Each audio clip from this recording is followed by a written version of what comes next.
Hello students, welcome back to my YouTube channel books and talks. तो मैं आप सभी को अपने यूट्यूब चैनल पर स्वागत करती हूँ एंड आई रियली होप कि आप लोगों को ये वीडियो पसंद है। तो आज हम BLB की फिफ्थ सेमेस्टर की कॉन्स्टिट्यूशनल लॉ ऑफ इंडिया की वीडियो लेकर आए हैं। इसके अंदर हमने आपकी जो सारी यूनिट है वो सब हम इसमें डिस्कस करेंगे कि क्या नेचर इंडियन कॉन्स्टिट्यूशन का है, क्या स्ट्रक्चर है गवर्नमेंट का, प्रियम्बल क्या है, fundamental rights and fundamental duties with case laws. तो हम ये सारी चीज़ें जो है केस लॉज के साथ डिस्कस करेंगे। उसके साथ साथ जो प्रीवियस ईयर में क्वेश्चन आ चुके हैं वो भी हम वीडियो के लास्ट में डिस्कस करेंगे।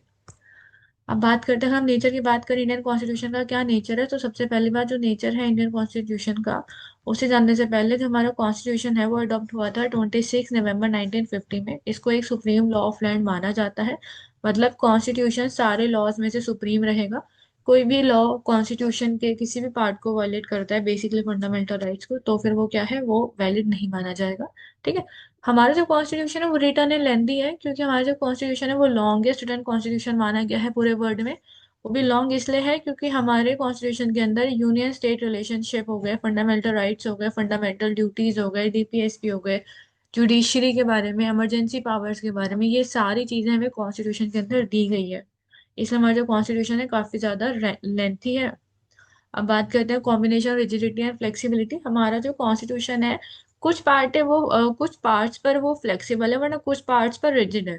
मतलब अगर कोई भी अमेंडमेंट करना है कॉन्स्टिट्यूशन के अंदर तो वो इतना फ्लेक्सिबल नहीं है, इतना रिजिड भी नहीं है। अगर आपने कोई भी अमेंडमेंट करना है फंडामेंटल राइट्स के अंदर तो वो इतना इजीली नहीं होगा, ठीक है ना।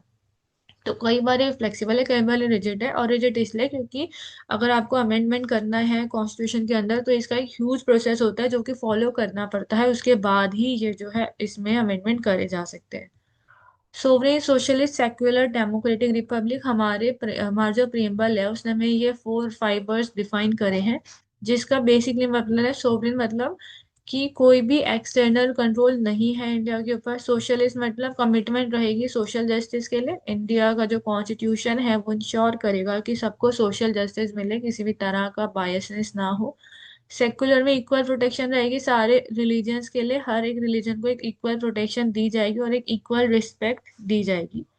डेमोक्रेटिक गवर्नमेंट जो है लोगों के द्वारा इलेक्ट करी जाएगी। रिपब्लिक, इलेक्टेड जो हेड होगा, जो भी इलेक्टेड व्यक्ति होगा वो स्टेट का हेड होगा। ठीक है। तो ये कुछ नेचर है हमारे इंडियन कॉन्स्टिट्यूशन का। पार्लियामेंट्री सिस्टम है हमारे इंडियन कॉन्स्टिट्यूशन के अंदर, स्टेट का अलग है, सेंट्रल का अलग है। इंडिपेंडेंट जुडिशरी है जिसमें लेजिस्लेटिव या एग्जीक्यूटिव का कोई भी इंटरफेरेंस नहीं है। फंडामेंटल राइट्स एंड DPSP में दिए गए हैं। तो ये हमारे एक छोटा सा नेचर या फिर फीचर्स थे कॉन्स्टिट्यूशन के। अब एक जो नेचर है कॉन्स्टिट्यूशन का वो क्वासी फेडरल नेचर है। मतलब हमारे पास जो पावर्स हैं वो डिवाइड है यूनियन और स्टेट के बीच में। ठीक है। और हमारा जो इंडिया है उसको आर्टिकल 1 के अंदर ऐसा बोला गया है, यूनियन ऑफ स्टेट्स, इसका एक फेडरल स्ट्रक्चर है। ठीक है। और फेडरल स्ट्रक्चर क्या है, हमारे पास जो पावर्स हैं वो टू सिस्टम में बटी हुई है। डुअल गवर्नमेंट सिस्टम है, यूनियन की अलग है, स्टेट की अलग है। ठीक है। और इसके साथ साथ हमारे पास डिवीजन ऑफ पावर है। हमारा जो 7th शेड्यूल है उसके अंदर हमें 3 लिस्ट दी गई है, और ये जो 3 लिस्ट है ये पावर डिवाइड करती है यूनियन स्टेट के बीच में, किस सब्जेक्ट पर यूनियन लॉज बनाएगा, किस पे स्टेट लॉज बनाएगा, वो सब इसके अंदर डिस्क्राइब है। ठीक है। तो ये हमारी पावर है। लेकिन अगर कभी भी यूनियन और स्टेट में कॉन्फ्लिक्ट होगा तो आर्टिकल 254 के तहत जो है हमारा यूनियन लॉ प्रिवेल करेगा स्टेट लॉ को। ठीक है। अब अगर हम बात करते हैं यूनियन एग्जीक्यूटिव की, क्योंकि हमने पढ़ा अभी हमारे पास जो कॉन्स्टिट्यूशन का जो स्ट्रक्चर है उसमें द यूनियन आता है और द स्टेट आता है। तो यूनियन की बात करते हैं तो आर्टिकल 52 से 78 तक पार्ट 5 के अंदर दिया गया है। यूनियन में हमारे 3 लोग आते हैं, president, prime minister and attorney general. ये हमारे यूनियन के अंदर आते हैं। ठीक है। अब आर्टिकल 52 कहता है कि हमारे पास एक प्रेसिडेंट ऑफ इंडिया होगा, और जो प्रेसिडेंट ऑफ इंडिया होंगे उनको हम फर्स्ट सिटीजन मानेंगे इंडिया के, और ये सुप्रीम कमांडर होंगे हमारे डिफेंस फोर्स के। आर्टिकल 53 कहता है कि इनके पास कुछ एग्जीक्यूटिव पावर्स होंगी। ठीक है। जो कि हमारे 76 अमेंडमेंट 1976 के तहत ऐड करी गई थी, कि ये मैंडेटरी कर दिया गया president to accept advice of the council of minister. Article 53 के अंदर ये करा गया। जो एग्जीक्यूटिव पावर्स दी गई है ना प्रेसिडेंट को, उससे 76 अमेंडमेंट 1976 के बाद ये मैंडेटरी कर दिया कि काउंसिल ऑफ मिनिस्टर जो एडवाइस दे रहे हैं वो उसको एक्सेप्ट करें।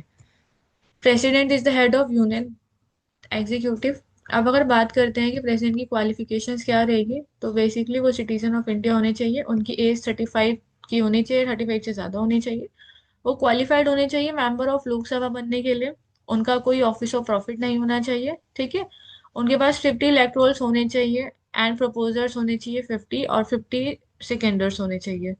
उनको 15,000 का एक जो सम है वो डिपॉजिट करना पड़ेगा आरबीआई के अंदर, ठीक है। ये कुछ क्वालिफिकेशंस होती है प्रेसिडेंट की, जो कि सेक्शन आर्टिकल 58 में दी गई है, ठीक है। अब इसके बाद अगर हम बात करें कि इनका इलेक्शन कैसे होता है, सो जो प्रेसिडेंट का इलेक्शन है वो इलेक्ट होते हैं by the members of N electoral college के थ्रू वो इलेक्ट होते हैं। जो भी इलेक्टेड मेंबर्स होते हैं बोथ ऑफ द हाउस के पार्लियामेंट के जो भी इलेक्टेड मेंबर्स होते हैं and the elected members of the legislative assembly of the state, जो इलेक्ट्रिक कॉलेज जो बनेगा उसके हमारे पार्लियामेंट के मेंबर, स्टेट लेजिस्लेटिव के मेंबर उसके अंदर होने चाहिए जिस टाइम पे प्रेसिडेंट के इलेक्शन की बात हो रही है। फिर अगर हम उसके बाद बात करें कि इनकी मोड ऑफ वोटिंग क्या रहेगी। So basically mode of voting में ये रहता है कि जो वोटिंग होगी वो प्रोपोर्शनल रिप्रेजेंटेशन के थ्रू वोटिंग होगी, ठीक है। मतलब एक सिंगल ट्रांसफरेबल वोट होगा, ठीक है। वोटिंग जो होगी प्रेसिडेंट की वो हमेशा एक सीक्रेट बैलेट के अंदर होगी। अब इम्पीचमेंट कैसे होगा, इम्पीचमेंट होगा रेसोल्यूशन के थ्रू, मतलब एक प्रॉपर रेसोल्यूशन जो है पास करा जाएगा, ठीक है। उस रेसोल्यूशन के थ्रू ही इम्पीचमेंट होगा।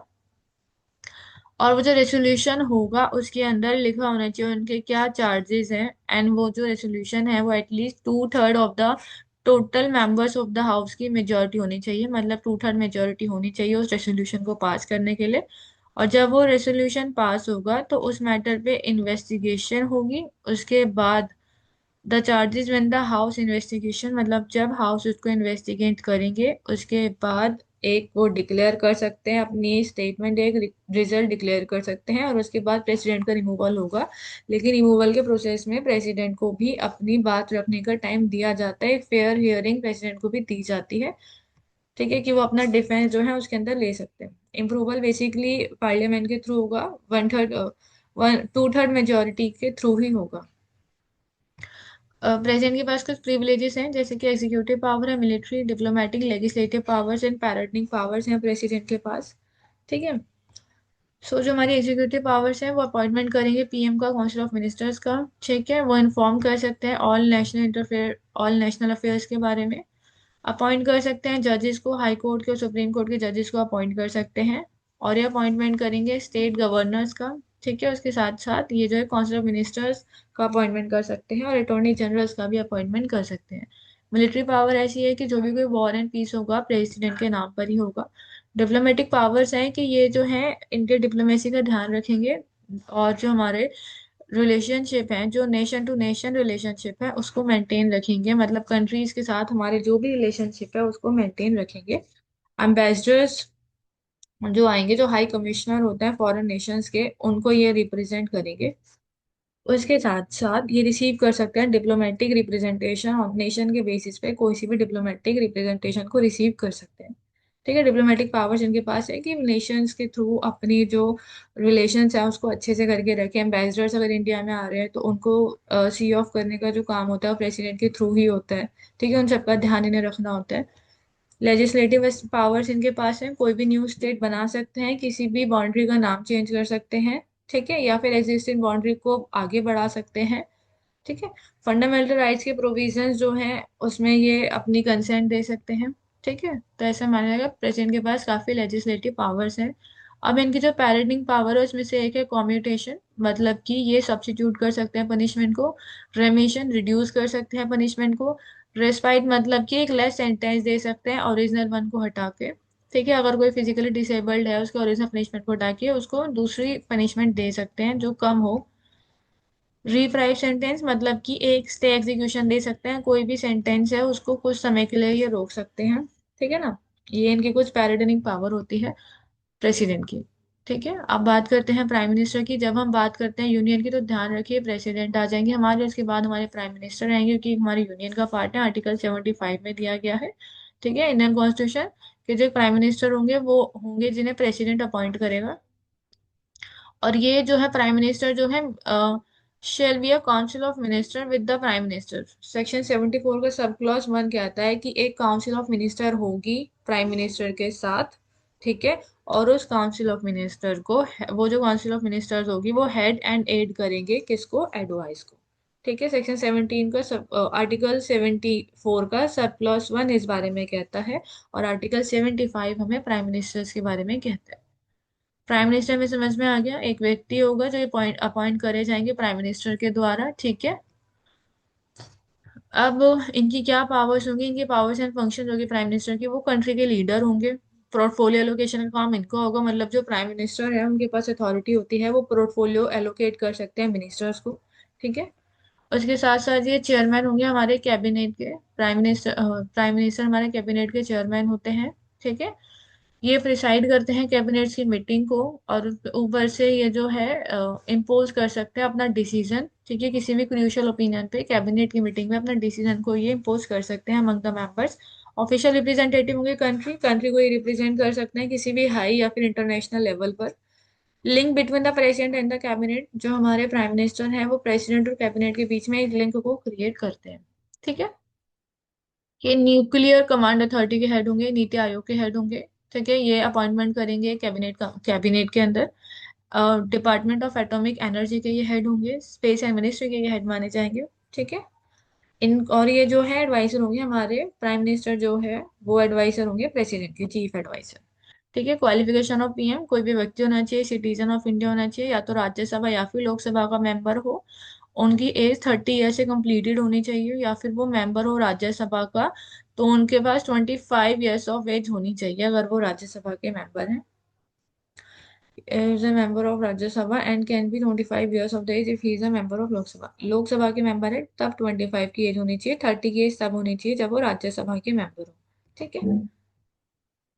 अब बात करते हैं काउंसिल ऑफ मिनिस्टर्स की। So basically council of ministers जो हैं वो पीएम के साथ मिलकर काम करते हैं। ठीक है। और ये भी एड एंड एडवाइस करते हैं प्रेसिडेंट को, आर्टिकल 74 में इनके बारे में दिए रखा है। इनकी भी कुछ क्वालिफिकेशंस होंगी। मिनिस्टर जो है किसी भी हाउस के मेंबर हो सकते हैं, अगर वो मेंबर नहीं हुए किसी भी हाउस के तो भी उन्हें अपॉइंट करा जा सकता है as a member. He ceases as a minister after 6 month, 6 month के बाद वो एज अ मिनिस्टर नहीं रहेंगे अगर, unless in the meanwhile minister has to get himself herself elected to the earlier house। तो 6 मंथ के अंदर इनको टाइम मिलता है कि वो अपने आप को किसी न किसी हाउस के अंदर एंटर कर ले। ठीक है। ये should be member of parliament के मेंबर होने चाहिए, 30 ईयर से एज कम नहीं होनी चाहिए। ठीक है। 30 ईयर्स की जब राज्यसभा है, 25 ईयर्स की जब लोकसभा की बात हो रही है। ठीक है। ये किसी भी ऑफेंस में गिल्टी नहीं होने चाहिए, कन्विक्टेड नहीं होने चाहिए। ठीक है ना। उनको he must not have dismissed from the government service से किसी भी करप्शन या डिस्पोजल के केस में इन्वॉल्व नहीं होने चाहिए। सो बेसिकली अगर आपने देखा होगा, प्राइम मिनिस्टर हो, प्रेसिडेंट हो, या फिर हमारे कैबिनेट मिनिस्टर्स हो, इन सब के मैटर्स में education is not a barrier. ठीक है। एज बैरियर है, और उनका जो लोकसभा और राज्यसभा के मेंबर्स हैं वो सब चीजें बैरियर है, बट एजुकेशन एक बैरियर नहीं है। और एक इंडियन सिटीजन होने चाहिए। कैबिनेट मिनिस्टर्स, हमारे types of ministers, cabinet minister आते हैं हमारे, cabinet minister daily to daily meetings में पार्टिसिपेट करते हैं। फिर आते हैं minister of state with independent charges. ये जो मिनिस्टर हैं ये स्टेट के लिए रिस्पॉन्सिबल होते हैं। ठीक है। और ये स्टेट मिनिस्टर्स तभी आते हैं कैबिनेट मिनिस्टर में जब कैबिनेट मिनिस्टर्स इनको इनवाइट करते हैं कि हाँ जी आप आइए, आप अपने ओपिनियंस रखिए तब। Minister of the state, cabinet minister allotted work to the such minister. Minister of the state को कैबिनेट मिनिस्टर ही काम अलॉट करते हैं। फिर आते हैं डिप्टी मिनिस्टर, जो कैबिनेट मिनिस्टर के अंडर में काम करते हैं, हमारे डिप्टी मिनिस्टर्स होते हैं। ठीक है। पावर्स क्या है इनकी भी, एग्जीक्यूटिव पावर है, इमरजेंसी पावर और लेजिस्लेटिव पावर्स है इनकी भी। एग्जीक्यूटिव पावर इनकी ये है, जो काउंसिल है वो रिस्टोर कर सकती है all exercises of the president Indian executive function. मतलब कि काउंसिल मिनिस्टर्स का काम, काउंसिल ऑफ मिनिस्टर का बेसिक काम तो यही है ना कि वो एड एंड एडवाइस करेंगे प्रेसिडेंट को, तो प्रेसिडेंट के जो एग्जीक्यूटिव फंक्शन है उसमें ये एड एंड एडवाइस करेंगे। ठीक है। तो इसका मतलब क्या है, इनके पास वो सारी पावर्स हैं। ठीक है। मानना ना मानना प्रेसिडेंट की मर्जी है, बट उनको एडवाइस ये करेंगे एग्जीक्यूटिव के मैटर्स में। उसके बाद इमरजेंसी पावर ये है, the president always act on recommendation of prime minister. President हमेशा प्राइम मिनिस्टर की रिकमेंडेशन पर एक्ट करते हैं और काउंसिल ऑफ मिनिस्टर की रिकमेंडेशन पे। और प्राइम मिनिस्टर और काउंसिल ऑफ मिनिस्टर दोनों ही मिलकर क्या करते हैं, प्रेसिडेंट तक कोई भी बात पहुंचाते हैं। ठीक है। उसके बाद लेजिस्लेटिव पावर्स होंगे इनके, पार्लियामेंट जो है यूनियन लेजिस्लेटिव के पास पावर्स होती हैं कि वो पार्लियामेंट के अंदर अगर उन्हें लगता है सेंसर रोल की तरह एक रोल प्ले करता है हमारा लेजिस्लेटिव पावर्स में काउंसिल ऑफ मिनिस्टर्स। ठीक है। काउंसिल ऑफ मिनिस्टर्स पार्टिसिपेट कर सकते हैं हमारे लेजिस्लेटिव प्रोसेस के अंदर। ठीक है, जहाँ पे मेजोरिटी ऑफ बिल प्रोड्यूस हो रहा है वहां पर ये लोग भी अपनी जो है एक कंसेंट या फिर अपना कोई ओपिनियन दे सकते हैं। फिर बात करते हैं अटॉर्नी जनरल। अटॉर्नी जनरल हमारा आर्टिकल 76 में दिया गया है। ठीक है, जिसमें दिया गया अटॉर्नी जनरल वो हमारे हाईएस्ट लॉ ऑफिसर होंगे इंडिया के, और इनको as a chief legal advisor होंगे हमारे गवर्नमेंट ऑफ इंडिया के, और ये एडवाइस करेंगे हमारे यूनियन गवर्नमेंट को सारे लीगल मैटर्स में। अटॉर्नी जनरल बेसिकली एक हाईएस्ट लॉ ऑफिसर होते हैं। ठीक है ना, और इनका काम होता है कि जो गवर्नमेंट है, जो यूनियन गवर्नमेंट है, उसको अटॉर्नी जनरल एडवाइस करते हैं लीगल मैटर्स में। इनकी क्वालिफिकेशन होनी चाहिए सिटीजन ऑफ इंडिया होना चाहिए, या तो वो 5 इयर्स कंप्लीट करे उन्होंने as a high court.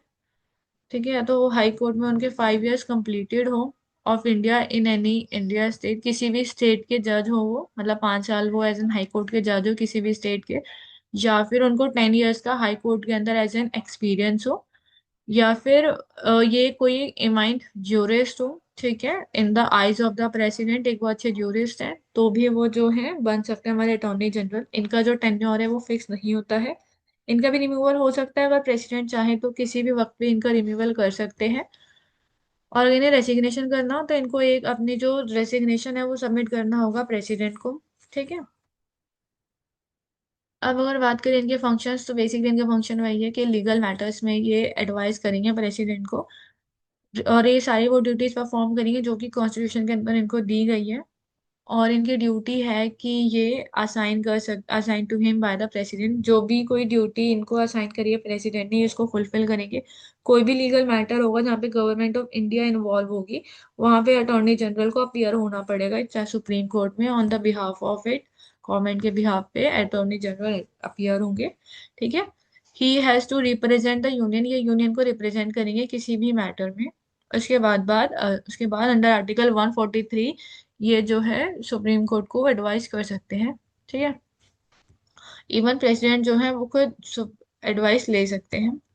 Also appear in the high court if any case related to the government of India, कोई सा भी केस जो गवर्नमेंट ऑफ इंडिया के नाम पर है ये वहां पर अपीयर होंगे। अब हम बात करते हैं स्टेट गवर्नमेंट का क्या स्ट्रक्चर है। हमने बात करी यूनियन की, यूनियन में हमने तीन चीजें पढ़ी। हमने पढ़ा प्रेसिडेंट, प्राइम मिनिस्टर और अटॉर्नी जनरल। प्रेसिडेंट हमने पढ़ा, फिर हमने पढ़ा प्राइम मिनिस्टर। प्राइम मिनिस्टर के थ्रू ही हमारा काउंसिल ऑफ मिनिस्टर इमर्ज हुआ 74 आर्टिकल एंड 75 के अंदर। ठीक है। फिर हमने अटॉर्नी जनरल पढ़े कि अटॉर्नी जनरल कौन होते हैं, तो ये तीनों लोग जो है हमारा यूनियन के अंदर आते हैं। अब बात करते हैं स्टेट लेजिस्लेचर की। ठीक है, स्ट्रक्चर क्या है। तो अगर हम बात करें एग्जीक्यूटिव स्ट्रक्चर की, अगर हम बात करें, सो ये जो है ये कॉन्स्टिट्यूशनल हेड होते हैं। एग्जीक्यूटिव में देखा जाए स्टेट का अपना एक स्ट्रक्चर होता है। ठीक है। अब गवर्नर, हमारे स्टेट में गवर्नर होते हैं जो कि एग्जीक्यूटिव हेड होते हैं, जो कि प्रेसिडेंट के द्वारा अपॉइंट करे जाते हैं। जैसे हमारे सेंट्रल के अंदर एग्जीक्यूटिव हेड हमारे प्रेसिडेंट होते हैं, वैसे ही हमारे जो एग्जीक्यूटिव हेड है वो कौन होते हैं, इसमें गवर्नर होते हैं। ठीक है। उसके बाद इसके अंदर भी एक chief ministers and council of minister होती है, इसके अंदर भी हमारे chief minister and council of ministers होती है। ठीक है। और ये एक एग्जीक्यूटिव अथॉरिटी होती है जो स्टेट लेजिस्लेचर के लिए, ये एक्चुअल अथॉरिटी होती है जो कि स्टेट लेजिस्लेचर असेंबली में काम करते हैं। इनके पास लेजिस्लेचर का जो सिस्टम है वो टू लेजिस्लेचर है। जैसे सेंट्रल लेवल पे हमारे पास राज्यसभा और लोकसभा है, उसी तरह पे स्टेट लेवल पर भी कुछ स्टेट्स के अंदर दो लेजिस्लेटिव काउंसिल है, जैसे कि विधानसभा और विधान परिषद। हर एक में नहीं है, बट जैसे कि उत्तर प्रदेश हो गया, बिहार, महाराष्ट्र, कर्नाटक, आंध्र प्रदेश, तेलंगाना, इन सारी में तो ड्यूअल लेजिस्लेचर है, मतलब बाई कैमरा लेजिस्लेचर है। इनके अंदर विधानसभा और विधान परिषद दोनों ही है। और जो रिमेनिंग स्टेट्स हैं उन सब में सिर्फ एक ही है जो कि हमारा लेजिस्लेटिव असेंबली है, जो स्टेट लेवल पर लॉज बनाते हैं। ठीक है, वो होता है हमारी लेजिस्लेटिव असेंबली। अब बात करते हैं एग्जीक्यूटिव इन द स्टेट। अब हमारी जो एग्जीक्यूटिव ब्रांच है स्टेट गवर्नमेंट की, वो इम्प्लीमेंट करते हैं लॉज का एंड पॉलिसीज का, जो भी बनाई जा रही है, जो भी state legislature laws and policies बनाता है उसका इम्प्लीमेंटेशन का ध्यान रखता है हमारा एग्जीक्यूटिव ब्रांच। एग्जीक्यूटिव ब्रांच में हमारे गवर्नर और जो chief minister and council of minister, ये तीनों लोग हमारे एग्जीक्यूटिव ब्रांच के अंदर आते हैं। इसमें गवर्नर का रोल क्या होता है? गवर्नर को एज अ कॉन्स्टिट्यूशनल हेड माना जाता है। कभी भी लेजिस्लेटिव असेंबली कोई भी बिल पास करेगी स्टेट के अंदर तो वो गवर्नमेंट की असेंट लेगी। ठीक है, इसके अंदर गवर्नमेंट अपॉइंट करे जाते हैं chief minister and council of ministers. ठीक है, गवर्नमेंट अपॉइंट करते हैं इन लोगों को। इसके बाद बात करें ड्यूटीज की, सो गवर्नर की मेन ड्यूटी जो होती है वो कुछ इस तरह से होती है। ये स्टेट के चीफ एग्जीक्यूटिव ऑफिसर होते हैं, तो ये पूरी स्टेट की जो एग्जीक्यूटिव ब्रांच है उस पर ध्यान रखते हैं, उसको एज ए सुपरवाइज करते हैं। ठीक है, हर जनवरी में जनरल असेंबली एक रिपोर्ट रिसीव करेगी ऑन द स्टेट सिचुएशन। हर जनवरी में जनरल असेंबली एक रिपोर्ट रिसीव करेगी स्टेट की सिचुएशन पर। ठीक है, और जो भी लेजिस्लेटिव रिकमेंडेशन है टू द जनरल असेंबली, मतलब ये गवर्नर को लगता है कि जनरल असेंबली को इस टॉपिक पर या फिर इस सिनेरियो पर काम करना चाहिए, तो वो अपनी रिकमेंडेशन दे सकते हैं जनरल असेंबली को। ये एग्जामिन और मेजर कर सकते हैं कि कोई भी जो भी कोई बिल है वो कब लॉ बनेगा, उस चीज पर गवर्नर के साइन जरूरी होते हैं। और इन केस ऑफ इमरजेंसी क्या हो सकता है, वो ऑर्डिनेंस पास कर सकते हैं। ठीक है, अगर उन्हें लगता है कोई भी बिल जो है बेकार है तो वो उसको सेंड बैक कर सकते हैं जनरल असेंबली को उसकी रिकंसिडरेशन के लिए।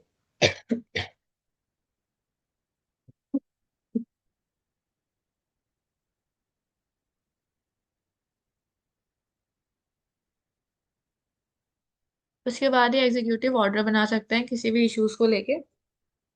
तो बेसिक सी बात है, जो काम प्रेसिडेंट कर रहे हैं सेंट्रल लेवल पे वही काम गवर्नर कर रहे हैं स्टेट लेवल पर। ठीक है ना? बिल्स को पास गवर्नर करेंगे, लेजिस्लेटिव असेंबली ने कोई बिल बनाया तो वो गवर्नर के पास जाएगा, वो चाहे तो असेंट दे सकते हैं या फिर उसको वापस दे सकते हैं रिकंसिडरेशन के लिए। ठीक है, उनको लगता है कि कोई भी मैटर के अंदर लॉज होने जरूरी है, रिकमेंडेशन होना जरूरी है, तो वो क्या कर सकते हैं, स्टेट लेजिस्लेचर को उसके बारे में दे सकते हैं, कोई भी एक रिपोर्ट बना के दे सकते हैं।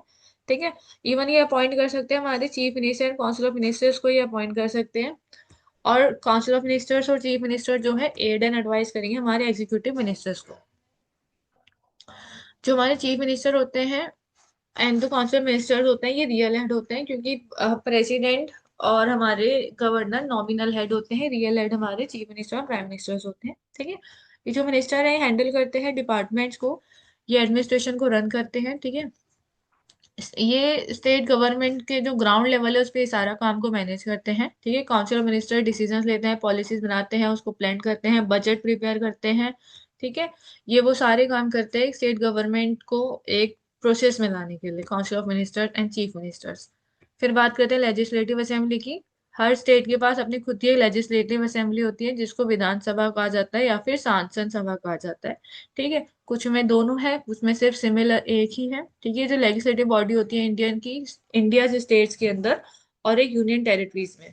ठीक है, कुछ जो यूनियन टेरिटरीज में तो हमारा डायरेक्ट सेंट्रल कंट्रोल चल रहा है, और जो स्टेट्स है वहां पे हमारा लेजिस्लेटिव असेंबली चल रही है। ठीक है, जो एमएलएज होते हैं उस लेजिस्लेटिव असेंबली में काम करते हैं, जिसको हम मेंबर्स ऑफ लेजिस्लेटिव असेंबली कहते हैं। ये डायरेक्टली इलेक्ट करे जाते हैं 5 साल के टर्म पीरियड के लिए। ठीक है, हर डिस्ट्रिक्ट से कोई ना कोई व्यक्ति एमएलए की पोस्ट पर आता ही है लेजिस्लेटिव असेंबली के अंदर। Members of the legislative assembly जो पीपल्स हैं, हर कॉन्स्टिट्यूएंसी के एरिया से इलेक्ट होंगे, वन रिप्रेजेंटेटिव आएगा जो कि सब्सिक्वेंटली मेंबर बनेगा हमारे लेजिस्लेटिव असेंबली का। और ये इसलिए लाया गया ताकि जो इंडिया का डेमोक्रेटिक सिस्टम है उसको जो है एक तरह से उसको रेगुलेट करा जा सके, क्योंकि हर डिस्ट्रिक्ट से अगर एक व्यक्ति होगा तो वो वहाँ की कंडीशंस को बता सकता है, वहाँ के सिनेरियोज को बता सकता है, रिपोर्ट बना सकता है, ताकि उन चीज़ों के अंदर इम्प्रूवमेंट करी जाए। तो इसलिए लेजिस्लेटिव असेंबली लाई गई थी। एमएलए का क्या रोल होता है, इनके 4 यूनिक रोल होते हैं। जैसे कि जो लेजिस्लेटर्स हैं ये करंट लॉज के ऊपर काम करते हैं, न्यू लॉज को डेवलप करते हैं और उसके बाद ही सपोर्ट करते हैं। ठीक है, और अपोजिट टू देयर इम्प्लीमेंटेशन कोई भी मेंबर होगा वो रिप्रेजेंट कर सकता है कॉन्स्टिट्यूएंट्स में। ठीक है, कोई भी इश्यूज को एक्सप्रेस कर सकते हैं, ओपिनियन दे सकते हैं, और कोई भी प्रॉब्लम है उसको सॉल्व कर सकते हैं। एमएलए जो है इज ऑल्सो पार्टी मेंबर, कोई भी एमएलए जो होगा वो पार्टी का ही मेंबर होना चाहिए। एमएलए में भी कैबिनेट मिनिस्टर हो सकते हैं। ठीक है, या फिर अपोजिशन हो सकते हैं। कोई भी एमएलए जो है रिप्रेजेंट करता है लोगों को, वहाँ के लोकल इश्यूज का एमएलए रिप्रेजेंट करते हैं। तो ये कुछ रोल होता है एमएलए का। ठीक है, हमारी जो लेजिस्लेटिव असेंबली है आर्टिकल 170 से लेके 176 तक के अंदर दी गई है। इसके अंदर एक आ गया है, एक लेजिस्लेटिव असेंबली होगी जो कि लोअर हाउस होगा, बट इन उसके बाद रियल एंड मोर पावरफुल होगा। ठीक है, स्टेट लेजिस्लेचर के पास सारी की सारी पावर्स होंगी। ठीक है। कंपोजिशन क्या होगी, मेंबर्स डायरेक्टली इलेक्ट करे जाएंगे लोगों के द्वारा। मैक्सिमम 500 हो सकता है, minimum 60। Smaller state like Sikkim, Goa, इनके अपने खुद के 60 मेंबर्स होते हैं। टेन्योर 5 इयर्स का होगा, डिसॉल्व करी जा सकती है गवर्नर के द्वारा। इसके अंदर दो प्रिसाइडिंग ऑफिसर होंगे, या तो स्पीकर या फिर डिप्टी स्पीकर।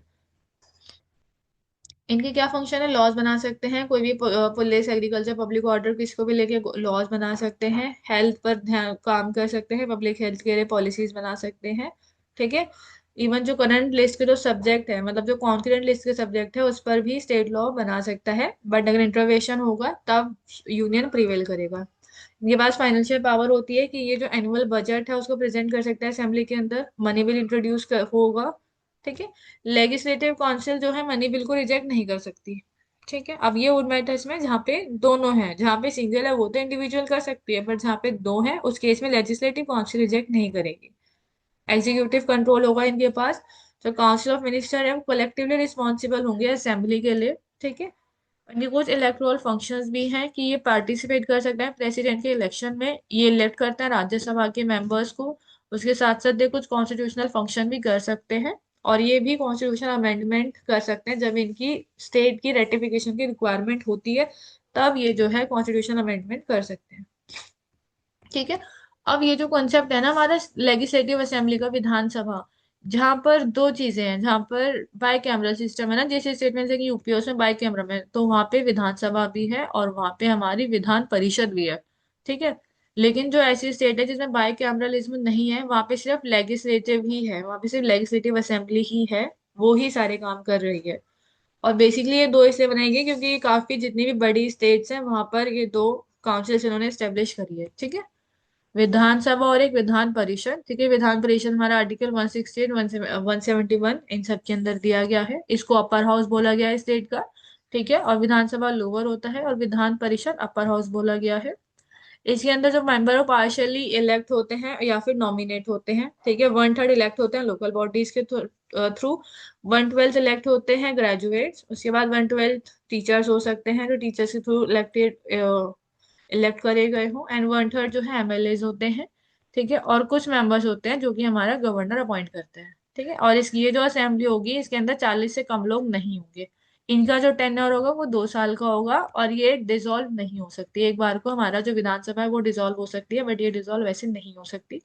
इसके प्रेसिडेंट हमारे, इसके प्रिसाइडिंग ऑफिसर्स होंगे चेयरमैन और डिप्टी चेयरमैन हमारे इसके प्रिसाइडिंग ऑफिसर्स होंगे। ठीक है। इनके पास भी काफी ज्यादा पावर्स होती हैं।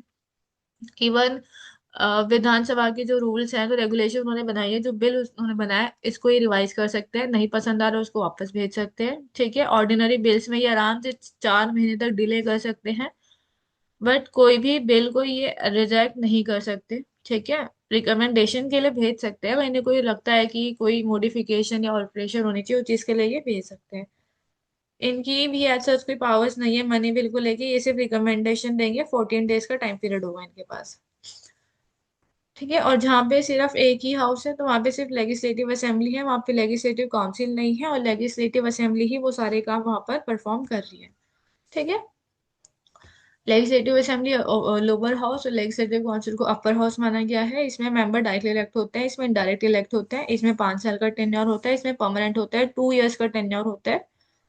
मनी बिल में इनका फुल कंट्रोल है, इनका ओनली रिकमेंडेटरी कंट्रोल है, जब रिकमेंड करेंगे तभी कंट्रोल होगा। एग्जीक्यूटिव कंट्रोल इनका गवर्नमेंट करती है, इनके पास कुछ ऐसी पावर नहीं है। ठीक है। क्रिएशन एबोल्यूशन नॉट एप्लीकेबल, ये एबोल्यूट करी जा सकती है, डिसॉल्व करी जाती है गवर्नर के थ्रू, और ये क्रिएटेड कर भी जाती है, एबॉलिश कर ली जाती है बाय पार्लियामेंट, इसको करता है, गवर्नर नहीं करते। ठीक है। और लेजिस्लेटिव काउंसिल में हमारे 50 के आसपास मेंबर होते हैं, लेजिस्लेटिव असेंबली में हमारे 500 होने चाहिए। ठीक है। तो ये होता है लेजिस्लेटिव असेंबली और लेजिस्लेटिव काउंसिल। लेकिन जहां पर सिर्फ एक ही है, जहां पर लेजिस्लेटिव ही ऐसा है, तो वहां पर लेजिस्लेटिव असेंबली है।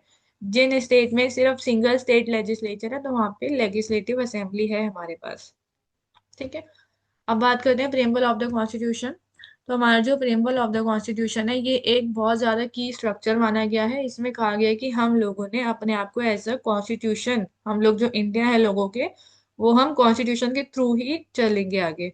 जैसे कि इसमें बोला गया है कि here is the preamble of the constitution, जो कि हमारा अडॉप्ट करा गया था 26 नवंबर 1949 में। इसके अंदर सोशलिस्ट सेक्युलर जो वर्ड थे ये 42nd अमेंडमेंट एक्ट 1976 के बाद थ्रू ऐड करे गए थे। इसमें कहा गया we the people of India, मतलब ये लोगों के लिए करा गया है, तो इसमें we the people of India करके बात स्टार्ट हुई है। हम सोलेमनली रिजॉल्व करते हैं to the constitute India into a, हम क्या करेंगे, sovereign socialist secular democratic republic बनाएंगे और सिक्योर करेंगे जितने भी सिटीजन्स हैं उन सबको जस्टिस मिले, लिबर्टी मिले, इक्वालिटी मिले और फ्रेटर्निटी मिले। ठीक है। तो हमारा जो कॉन्स्टिट्यूएंट असेंबली है उन्होंने 26 डे ऑफ नवंबर 1949 में इसको अडॉप्ट करा। ठीक है। और हमने अपने आप को क्या दे दिया, कॉन्स्टिट्यूशन को सौंप दिया। तो ये हमारा प्रियम्बल ऑफ द कॉन्स्टिट्यूशन। चाहो तो इसे याद कर सकते हो, वरना वैसे ऐसा तो आता नहीं है। अब we the people of India sovereign की बात हमने करी है, तो इसका मतलब क्या है, हम अपने खुद के डिसीजन बना सकते हैं, हमारे ऊपर कोई भी आउट कंट्री का कंट्रोल नहीं होगा। सोशलिस्ट हमारा एम है इनइक्वालिटी को रिड्यूस करना। सेक्युलर मतलब कि रिलीजन के लिए कोई पर्टिकुलर फेवर नहीं होगा। डेमोक्रेटिक मतलब जो लीडर्स हैं वो फेयर इलेक्शंस के थ्रू चूज करे जाएंगे, लोग उनको चूज करेंगे। रिपब्लिक जो है, जो हेड ऑफ द कंट्री है वो प्रेसिडेंट होंगे। ठीक है। हेरिडेटरी की तरह नहीं चलता आ रहा सब कुछ, रिपब्लिक के थ्रू चल रहा है। ठीक है ना।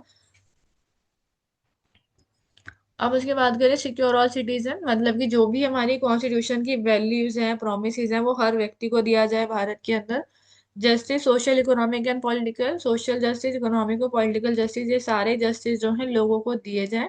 ठीक है। अब इसका मेन क्या है, इसका मेन वही है कि justice, liberty, equality and fraternity जो है प्रोवाइड करी जाए उनके सिटीजन्स को। ठीक है। तो बेसिकली हमारा कॉन्स्टिट्यूशन हो गया। अब कॉन्स्टिट्यूशन के अमेंडमेंट को लेके और कॉन्स्टिट्यूशन से ज्यादा प्रियम्बल के अमेंडमेंट को लेके कुछ केसेस होते हैं, जिसमें से एक है हमारा गोलकनाथ का केस। ठीक है, लैंडमार्क केस है। इसके अंदर पार्लियामेंट ने 17th अमेंडमेंट पास करा, जिसमें पार्लियामेंट ने कहा कि हमारे पास पावर है कि हम फंडामेंटल राइट्स को जो है अमेंड कर सकते हैं। तो इसे चैलेंज करा गया कि जो पार्लियामेंट है वो फंडामेंटल राइट्स को अमेंड कर सकता है, whether the fundamental rights can be amended by parliament. तो इसमें कहा गया, सुप्रीम कोर्ट ने कहा पार्लियामेंट जो है फंडामेंटल राइट्स को अमेंड नहीं कर सकता, ना ही उनको टेक अवे या फिर अब्राइज कर सकता। Preamble and fundamental rights indirectly इस केस के अंदर जो है प्रोटेक्ट करेगा। ठीक है। गोलकनाथ के केस में उन्होंने कह दिया कि नहीं, ना तो आप प्रियम्बल को अमेंड कर सकते, ना ही आप फंडामेंटल राइट्स को अमेंड कर सकते, पार्लियामेंट को मना कर दिया। उसके बाद हमारा केशवानंद भारती का केस आया। स्टेट ऑफ केरला का केस था। इसके अंदर जो केरला गवर्नमेंट थी उन्होंने अटेम्प्ट करा कि लोगों की जो प्रॉपर्टीज है, मतलब जो केशवानंद भारती है इनकी जो प्रॉपर्टीज है उनको लेने की under the land reforms law के अंदर। इन्होंने क्वेश्चन राइज करा, क्या पार्लियामेंट कॉन्स्टिट्यूशन को अमेंड कर सकती है, क्या वो फंडामेंटल राइट्स को अमेंड कर सकती है अंडर आर्टिकल 368। 368 के अंदर पार्लियामेंट के पास अमेंडमेंट की पावर्स दे रखी है। ठीक है। तो इसके अंदर यही क्वेश्चन राइज हुआ, क्या कॉन्स्टिट्यूशन को अमेंड कर सकती है या फिर प्रियम्बल और फंडामेंटल राइट्स को अमेंड कर सकता है हमारा पार्लियामेंट। तो सुप्रीम कोर्ट ने इसमें बेसिक स्ट्रक्चर ऑफ डॉक्ट्राइन को इंट्रोड्यूस करा। उन्होंने कहा पार्लियामेंट ऑल्टर या फिर डिस्ट्रॉय नहीं कर सकता basic structure of the constitution. The preamble fundamental rights and democracy हमारा बेसिक स्ट्रक्चर का पार्ट है, इसमें कहा गया, इसमें ये भी कहा गया, ये जो केसेस हैं प्रोटेक्ट करा प्रियम्बल को। तो इसमें ये कहा गया अमेंडमेंट हो सकता है, लेकिन जो बेसिक स्ट्रक्चर ऑफ डॉक्ट्राइन है उसके अंदर अमेंडमेंट नहीं कर सकता पार्लियामेंट। और बेसिक स्ट्रक्चर के अंदर हमारे जो राइट्स एंड फ्रीडम्स हमें दी गई है उसकी बात करी गई। ठीक है। तो ये दो लैंडमार्क केस थे। अब बात करते हैं हमारे फंडामेंटल राइट्स की। ठीक है। फंडामेंटल राइट्स हमारे चैप्टर 3 के अंदर दी गई है। ठीक है। हमारे इसके अंदर 6 फंडामेंटल राइट्स हैं जो कि हमारा चैप्टर 3 ऑफ इंडियन कॉन्स्टिट्यूशन के अंदर दिए गए हैं, जिसमें हमारा right to equality, right to freedom of speech and expression, right against exploitation, right to freedom of religious educational rights और कल्चरल रेमेडीज दी गई है। ठीक है ना। ये सारी की सारी चीजें हमें प्रोवाइड करी गई है। अब बात करते हैं फंडामेंटल राइट्स के क्या फीचर्स है। जो हमारा जो फंडामेंटल राइट्स है वो क्या करता है, इंडियन कॉन्स्टिट्यूशन के अंदर गारंटी करता है कि वो प्रोटेक्ट करेगा फंडामेंटल राइट्स को। बेसिकली मतलब कि कोई भी व्यक्ति जो है उसके जो फंडामेंटल राइट्स है वो प्रोटेक्टेड रहने चाहिए। The parliament has authority to restrict the fundamental rights on the regional ground, however such restriction, आप देखो पार्लियामेंट के पास अथॉरिटी है, वो रिस्ट्रिक्ट कर सकता है, लेकिन वो जो सच सिचुएशन ऐसी होनी चाहिए, ठीक है ना, और सिर्फ कुछ लिमिट ऑफ टाइम के लिए ही वो इसको रिस्ट्रिक्ट कर सकते हैं फंडामेंटल राइट्स को, लेकिन वो जुडिशरी उसको पहले व्यू करेगी और इसमें प्रेसिडेंट की कंसेंट जरूरी होगी। ठीक है। फंडामेंटल राइट सस्पेंड करे जा सकते हैं नेशनल इमरजेंसी के केसेस में, लेकिन आर्टिकल 20 एंड 21 तब भी एप्लीकेबल रहेगा। इंडियन कॉन्स्टिट्यूशन लेबल करता है कोई भी व्यक्ति जिसका फंडामेंटल राइट का इन्फ्रिंजमेंट हो रहा है, तो वो आर्टिकल 32 के तहत डायरेक्टली जो है सुप्रीम कोर्ट में अप्रोच कर सकता है। ठीक है। फंडामेंटल राइट्स किसके अगेंस्ट इन्फोर्सेबल है? फंडामेंटल राइट हर उस व्यक्ति के अगेंस्ट इन्फोर्सेबल है, कोई भी स्टेट हो, सेंट्रल गवर्नमेंट हो या फिर स्टेट गवर्नमेंट हो, पार्लियामेंट या स्टेट लेजिस्लेचर हो, लोकल अथॉरिटीज हो, इन सब के अगेंस्ट हमारे जो फंडामेंटल राइट्स हैं वो अवेलेबल होते हैं। ठीक है। पब्लिक जो हमारे पब्लिक सर्विसेज होते हैं उन सबके अगेंस्ट हमारे पास ये राइट्स अवेलेबल है। और जहाँ स्टेट की बात हो रही है तो स्टेट के अंदर जितनी सारी चीजें इन्वॉल्व हैं उन सबके अगेंस्ट फंडामेंटल राइट्स हमारे पास अवेलेबल हैं। अब right to equality under article 14 से 18 की बात करता है, तो बात करता है इक्वालिटी बिफोर लॉ। इसके अंदर कहा गया है कि हर एक सिटीजन जो है या इंडिविजुअल जो है उनके पास सेम आइस इन लॉ, मतलब कि कानून के सामने वो सभी लोग सेम है। ठीक है। जितने भी सिटीजन हैं इंडिया के उनको इक्वली ट्रीट करा जाएगा बिफोर द लॉ, और उनको इक्वली प्रोटेक्ट करा जाएगा, मतलब कि एक तो इक्वली ट्रीट करा जाएगा और एक इक्वली प्रोटेक्ट करा जाएगा लॉ के सामने। और ऑल द सिटीजन्स की बात हो रही है, इसका मतलब क्या है, ये इंडियन सिटीजन्स पर ही एप्लीकेबल होगा। ठीक है। मेजर कंसर्न है इसका इंडियन सिटीजन्स। इसमें हमारा Maneka Gandhi versus union of India का केस था। इसके अंदर मेनका गांधी का पासपोर्ट जो था बिना किसी रीजन के इम्पाउंड कर लिया गया था, तो उन्होंने आर्टिकल 21 को चैलेंज करा। तो सुप्रीम कोर्ट ने ऐसा कहा था कि कोई भी प्रोसीजर जो अफेक्ट कर रहा है किसी भी व्यक्ति की पर्सनल लिबर्टी को, जस्ट फेयर एंड रीजनेबल होनी चाहिए, आर्बिट्रेरी नहीं होनी चाहिए। तो कोर्ट ने इस केस को आर्टिकल 14, 19 एंड 21 के थ्रू कनेक्ट करा था। इस केस को गोल्डन ट्रायंगल के नाम से भी जाना जाता है। इस केस के अंदर जो हमारी राइट टू पर्सनल लिबर्टी है उसको एक्सटेंड करा गया। ठीक है ना। और इक्वल प्रोटेक्शन ऑफ लॉ की इस केस के अंदर बात करी गई थी। ठीक है।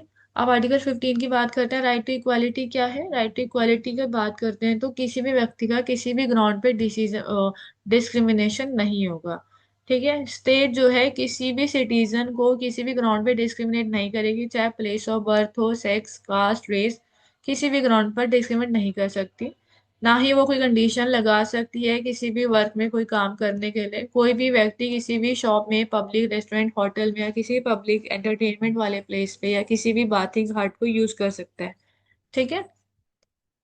और इन सारे आर्टिकल के अंदर कोर्ट के पास पावर है कि वो स्पेशल प्रोविजन बना सकती है वुमेन्स एंड चिल्ड्रंस को लेकर। आर्टिकल 15 में state of Madras versus Champakam Dorairajan का केस था। इसके अंदर कहा गया जो रिजर्वेशन, जो कास्ट बेस्ड रिजर्वेशन है उसको अनकॉन्स्टिट्यूशनल करा गया। ठीक है। इसमें कहा गया आर्टिकल 15 का सब क्लॉज 1 जो है उसमें ये कहा गया कोई भी जो आप रिजर्वेशन करोगे, पहली बात तो वो कास्ट बेस्ड नहीं होनी चाहिए। ठीक है। और इसके अंदर फिर आर्टिकल 15 का सब क्लॉज 4 ऐड करा गया जो कि ये कहता है कि ओबीसी, एससी और एसटी के लिए एक स्पेशल रिजर्वेशन स्टेट गवर्नमेंट बना सकती है। ठीक है। ये ऐसा फर्स्ट मेजर केस था जो रिजर्वेशन एंड इक्वालिटी के ऊपर हुआ था। फिर उसके बाद one of the landmark case है इंदिरा स्वामी वर्सेस यूनियन ऑफ इंडिया का ये केस है। इसको मंडल कमीशन केस भी कहा जाता है। ठीक है। ये जो केस है इसमें बात करी गई है कि 27% रिजर्वेशन ओबीसी के लिए होगी अंडर आर्टिकल 15 सब क्लॉज 4। ठीक है। इसके अंदर क्रीमी लेयर का कॉन्सेप्ट यूज करा गया, और ये कॉन्सेप्ट हमारा जो वो लोग है ना ईडब्ल्यूएस सेक्शन के, उन लोगों के लिए इंट्रोड्यूस करा गया। ठीक है। और इसमें ये कहा गया है कि 50% रिजर्वेशन होगी टोटल, जितनी भी रिजर्वेशन होगी सारी कैटेगरीज को मिला के, चाहे वो ईडब्ल्यूएस हो या ओबीसी हो, एससी हो, एसटीज हो, उन सबको मिला के 50% जो है रिजर्वेशन करी जा सकती है, ऐसा इसके अंदर कहा गया। ठीक है। और ये केस अभी चर्चा में भी रहा है हाल फिलहाल। ठीक है। तो ऐसा इस केस के अंदर कहा गया था। अब बात करते हैं आर्टिकल 16 की। आर्टिकल 16 बात करते हैं quality of opportunity in matters of public appointment. ये जो आर्टिकल है ये बात करता है कि हर व्यक्ति को जो है पब्लिक अपॉइंटमेंट में इक्वल अपॉर्चुनिटी मिलेगी। ठीक है ना। और action of the article can be made providing, और इस आर्टिकल के अंदर स्पेशल प्रोविजन बनाए जा सकते हैं बैकवर्ड क्लासेस के लिए। ठीक है। फिर आर्टिकल 17 बात करता है एबोल्यूशन ऑफ अनटचेबिलिटी। ये आर्टिकल स्ट्रिक्टली प्रोहिबिट करता है कि कोई भी ऐसी प्रैक्टिस नहीं होगी किसी भी फॉर्म में, चाहे वो डायरेक्ट हो या फिर इनडायरेक्ट हो। एवोल्यूशन ऑफ टाइटल्स की बात करते हैं, आर्टिकल 18 ये कहता है कि कोई भी टाइटल आप नहीं कर सकते। It says that state should not confer कोई भी titles to anyone. Title which are academic title हो, कोई मिलिट्री टाइटल हो, वो अलाउड है। It also prohibit citizen of India accepting any kind of titles from a foreign country. ये कोई भी व्यक्ति फॉरेन कंट्री से कोई टाइटल नहीं एक्सेप्ट करता, उस चीज को भी ये प्रोहिबिट करता है। Awards like Padma Shri, Padma Bhushan, Padma Vibhushan, Bharat Ratna, military honours के जो अवार्ड्स हैं, ये सब इस कैटेगरी में नहीं आएंगे। ठीक है। अब आप बात करते हैं आर्टिकल 19 की, जो कि बात करता है freedom of speech and expression. Article 19(1)(a) बताता है freedom of speech and expression. फिर बात करते हैं freedom to assemble, freedom to form association, ठीक है, freedom to move freely, freedom to residence, freedom of profession. ठीक है, ये सारे हमारे फ्रीडम्स है जो कि हमारे आर्टिकल 19 में दी गई है। और इसी का आर्टिकल 19 का सेकेंड पार्ट जो है, आर्टिकल 19 सब क्लॉज 2 रिस्ट्रिक्ट करता है इन सारी फ्रीडम्स को। मतलब कि अगर ये कोई भी फ्रीडम जो यहाँ पे मेंशन है, अगर ये फ्रीडम स्टेट की सिक्योरिटी के या फिर इंडिया की इंटीग्रिटी के या फिर उसकी नेशनैलिटी के अगेंस्ट है, तो उन सारे केसेस में इन सारी फ्रीडम पर जो है रिस्ट्रिक्शन लगाई गई है। ठीक है, क्योंकि आर्टिकल 19 का सब क्लॉज 2 इस बारे में बात करते हैं। अब इसमें केस है Romesh Thapar versus state of Madras का। ये जो केस है, ये वो केस है, इसके अंदर जो रोमेश थापर है, ये एक मैगजीन क्रॉस रोड्स करके एक मैगजीन है, उसको स्टेट गवर्नमेंट जो है बैन कर देती है पब्लिक सेफ्टी का रीजन देके। तो इसको बोला गया क्या ये वॉलेशन है हमारा आर्टिकल 19 सब क्लॉज 1 का, क्लॉज ए का। तो इसमें सुप्रीम कोर्ट ने कहा कि पब्लिक सेफ्टी एक वैलिड ग्राउंड नहीं होगा, किसी को रिस्ट्रिक्ट नहीं कर सकते आप। ठीक है ना। फिर आया श्रेय single versus union of India का केस 2015 का। इसके अंदर section 66(a) of IT act allow करा गया कि अरेस्ट करा जा सकता है ऑफेंसिव ऑनलाइन मैसेजेस के लिए। उसके बाद इसमें कहा गया काफी पीपल अरेस्ट हुए हैं सोशल मीडिया पोस्ट के लिए। तो ये जो इशू था, इसमें कहा गया कि आर्टिकल 66(a) जो है वो वायलेटिव आर्टिकल 19(1)(a) का। तो इसके अंदर सेक्शन 66(a) को स्ट्रक डाउन करा गया, लेकिन इसमें ये कहा गया कोई भी ऑफेंसिव या अनोइंग मैसेज होगा वो वायलेशन होगा। ठीक है, कोई भी आप ऐसा मैसेज जो ऑफेंसिव है उसको वायलेशन माना जाएगा आर्टिकल 19(1)(a) का। लेकिन 66(a) को इसके अंदर स्ट्रक डाउन कर दिया गया। अब बात करते हैं आर्टिकल 20 की, जो बात करता है protection in case of conviction of offence. ये एक बहुत इंपॉर्टेंट आर्टिकल है जो कि पेपर में बार बार आता है, और वो भी डायरेक्टली नहीं आता, हमसे घुमा फिरा के आता है। इसके अंदर कहा गया कोई भी व्यक्ति, no one can be convicted for an act that was not an offence at the time of its conviction. कोई भी व्यक्ति उस एक्ट के लिए कन्विक्ट नहीं करा जाएगा जो कि ऑफेंस नहीं था उस टाइम पर। ठीक है। And no one can be given punishment greater than what was provided in the law. किसी भी व्यक्ति को वो पनिशमेंट नहीं दी जाएगी जो कि लॉ के अंदर जो है उससे ज्यादा हो। ठीक है। Also no one can be prosecute and punish for the same offence more than once. इसमें डबल जियोपार्डी की बात हो रही है। अगर आप एक बार ऑफेंस के लिए पनिश हो चुके हैं तो आप दोबारा उसी ऑफेंस के लिए पनिश नहीं होंगे।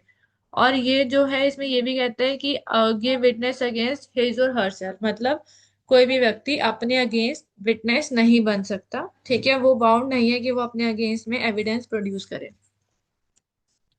ये जो आर्टिकल हमारे तीन चीजों पे बेस्ड है। Protection against ex post facto law, मतलब कि जिनका अभी कोई रेट्रोस्पेक्टिव इफेक्ट नहीं है, जो पहले लॉस थे। ठीक है, आपने पहले कोई काम करा लेकिन उसकी पनिशमेंट आज बनी है, तो ये उस पर अप्लाई नहीं होगा।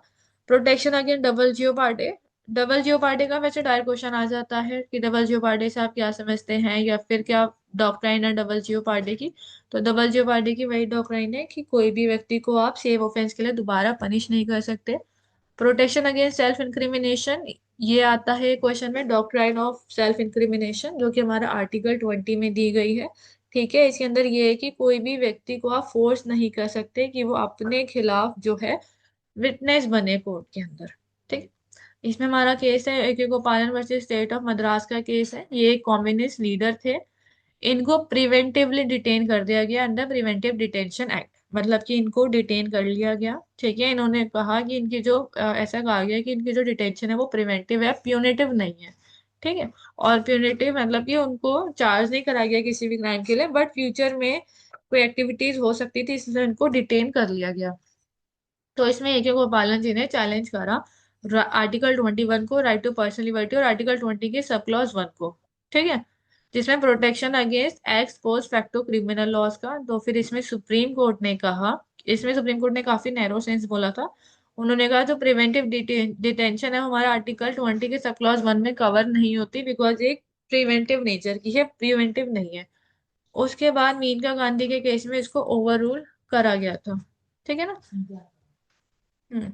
फिर आया स्टेट ऑफ बॉम्बे वर्सेस कथी कालू का केस आया। इसके अंदर डबल जियो पार्टी की बात करी गई। एक बार जो एक्यूज था वो पनिश हो चुका था, उसको दोबारा सेम ऑफेंस के लिए पनिश नहीं करा जाएगा। इसके अंदर ये बात करी गई। नंदनी सथापाय वर्सेस पीएल दानी का केस था। इसके अंदर जो एक्यूज था उसने उसे कंपेल्ड करा गया कि वो पुलिस को उन क्वेश्चंस के जवाब दे इन्वेस्टिगेशंस के थ्रू। ठीक है। तब इसमें क्लेम करा गया आर्टिकल 20 का सब क्लॉज 3 जो बात करता है सेल्फ इंक्रिमिनेशन की। तो कोर्ट ने कहा कोई भी व्यक्ति को आप कंपेल नहीं कर सकते कि वो विटनेस बने। ठीक है। इसको इस राइट को प्रोटेक्ट करा जाता है अगेंस्ट फोर्स कन्फेशन। कोई भी पुलिस या फिर कोर्ट उसको नहीं फोर्स कर सकती कि वो अपने अगेंस्ट में कोई भी कन्फेशन ले। ठीक है। उसके बाद राइट टू लाइफ है हमारा आर्टिकल 21। राइट टू लाइफ हमारा बात करते हैं कोई भी व्यक्ति को डिप्राइव नहीं करा जाएगा उसकी पर्सनल लिबर्टी से, except the procedure establish by law. ठीक है। फिर आर्टिकल 21 का सब क्लॉज ये कहता है education for children of 16 to 14 years की जो बच्चे हैं उनकी एजुकेशन को मैंडेटरी करा गया, और ये हमारा 86 अमेंडमेंट 2002 के बाद इसको ऐड करा गया है। फिर हमारा Kharak Singh versus state of UP का केस आया। इसके अंदर क्या करी थी, पुलिस जो है सर्विलेंस कर रही थी बिना किसी जस्टिफिकेशन के।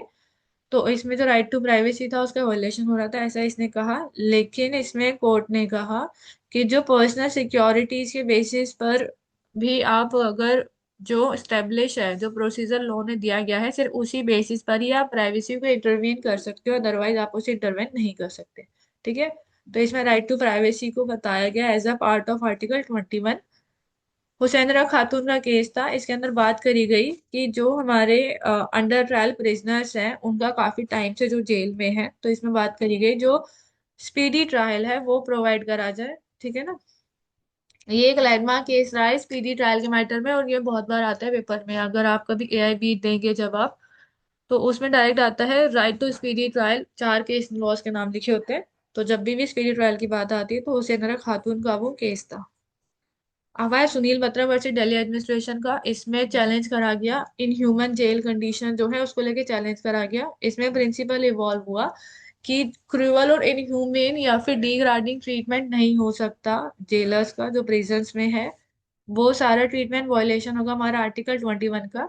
इस केस के अंदर जो प्रिजनर्स राइट्स है उसको रिकॉग्नाइज करा गया एज अ फंडामेंटल राइट्स। फिर हमारा जस्टिस के एस पुत्तर स्वामी का केस था वर्सेस यूनियन ऑफ इंडिया। इसको ये एक इन्होंने आधार प्राइवेसी के इशू को लेकर चैलेंज करा था। इन्होंने कहा कि हर एक चीज को आप आधार के साथ लिंक कर रहे हो तो कहीं ना कहीं वो सारा डेटा जो है ब्रीच हो सकता है। इस केस में भी कहा गया है कि जो राइट टू प्राइवेसी है वो एक फंडामेंटल राइट है, लेकिन इस केस के अंदर आर्टिकल 21 को एक डिजिटल एज के साथ जो है एक्सपेंड करा गया। ठीक है। आज के टाइम में हमारे right to travel, right to privacy, right to clean environment, right to live with dignity, speed trial, privacy, ये सारी की सारी चीजें हमारा right to life and personal liberty के अंदर आती है जो इन केस लॉ से इमर्ज हुई है। ठीक है। राइट टू एजुकेशन भी हमारा क्या है आज के टाइम में एक फंडामेंटल राइट्स है, वो भी 6 to 14 ईयर्स के बच्चों के लिए।